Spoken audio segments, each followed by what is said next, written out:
Hi guys, I've got a review for you today. It's of really one of the most amazing books I've read in a while, and I get the impression that I read these good books all the time, and sometimes all I can do is rant and rave about how much I love them. But I really, really, really loved this book, and I also sort of want to apologize for the less formatted way that this review is going to come off. Usually I like to try to take a week or two and think about a book and sort of digest it before I write up a review and film it. But it's been 2 to 3 weeks since I've read this book, and as much as I think about it, I'm not sure it's something you can digest in one read. And I didn't really want to read it again as much as I loved it. I'd moved on to other books. So I did want to show you something about it and definitely convince you to pick it up if you haven't already. And if you have, make a smarter decision than me. Don't start anything else and pick this book up if you can. The book is The Song of Solomon by Toni Morrison. This is the Everyman's Library edition. It's been many, many years since I've read Toni Morrison. I think I read Paradise in college, and I absolutely loved it. And I read Sula either before or after that, and I don't remember much about Sula at all. But reading Song of Solomon brought back to the fore everything that I loved about Paradise all over again. So you have this story about a boy named Milkman. His last name is Dead. Milkman is his nickname. He's actually named Macon Dead, but he's called Milkman throughout the novel for reasons I'm not going to divulge here. And by the way, Milkman is not the only peculiar name that you'll meet when you go throughout the story. I'll mention some others in a second. In fact, pretty much every important character has a has a name that points directly to something else. I'll go into that in a second. So Milkman is the son of this loveless marriage between his mother, who is named Ruth Foster Dead, and his father, who is also named Macon Dead.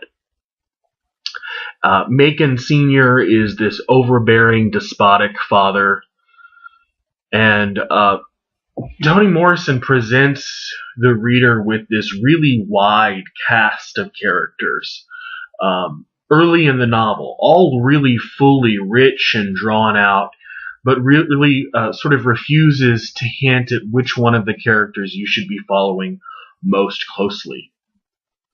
So you just sort of get this spate of characters, but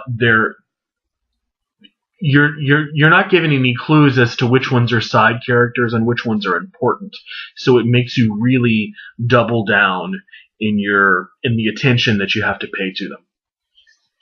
Macon Sr.'s sister, that's Milkman's aunt, right? Macon's father's sister.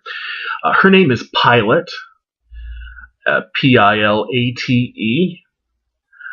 Pilate's daughter is named Rebecca, but she goes by Reba. And then Rebecca has a daughter whose name is Hagar.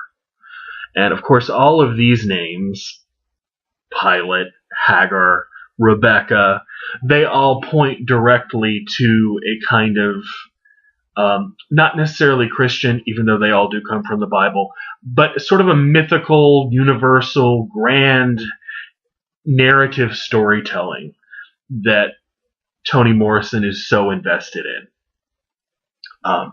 Not even the Nobel Committee actually could escape the language of myth that she uses when they mentioned her in their Nobel citation. This is what they said. Quote, the Solomon of the title, the Southern ancestor, was to be found in the songs of childhood games. His inner intensity had borne him back, like Icarus, through the air to the Africa of his roots. This insight finally becomes Milkman's too. The action is centered around Milkman and his coming of age, and kind of resembles a Bildungsroman, if you're familiar with that kind of novel, the coming of age novel, though it's so much richer and fuller and drawn out than anything the word Bildungsroman could ever possibly connote. It's full of disintegrating, rotting relationships between Ruth and Macon Sr., her husband, between Pilot and Macon Sr. There's that weird brother-sister relationship. There's Milkman and his erstwhile best friend, Guitar. Milkman and his girlfriend, Hagar. And without giving away too much, I really don't want to do a summary of the plot like I sometimes do, because there's just too much going on. Milkman's journey sets him on a path where he ends up learning about the circumstances of his own birth and his own ancestors and where he came from. This was just, spectacular doesn't really do it any justice. It's convincing me still.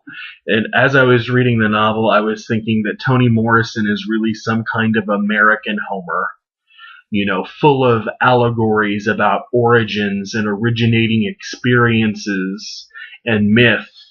She's this sort of undiluted rhapsode that's always pushing us to dig deeper and more expansively, with her sort of prophetic evaluations of our roots and our identities and our borders. And as often as she's called a black writer or an African American writer or a woman writer, that especially grating 19th century name that rings of male condescension, she seems like none of these to me. She's an American. She's pure Americana. She's an American writer.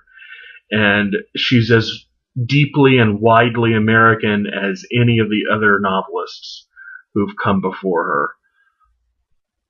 Flannery O'Connor, William Faulkner, Carson McCullers, you name them. Those are just Southern examples, but she's just American. There's an old saying which I think comes out of this. I think it comes out of the slave South, and I think this is what the book does. So I just wanted to mention it. The saying is, shut up and sing. And that's what this book does. It's not preachy. It's not getting up there and giving you a lecture, giving you a sermon about what she thinks about this or that. This book just shuts up and it sings. It sings so beautifully. This is just a really, really impressive book, and a wonderful place to start if you're unfamiliar with Toni Morrison's work. The Song of Solomon by Toni Morrison.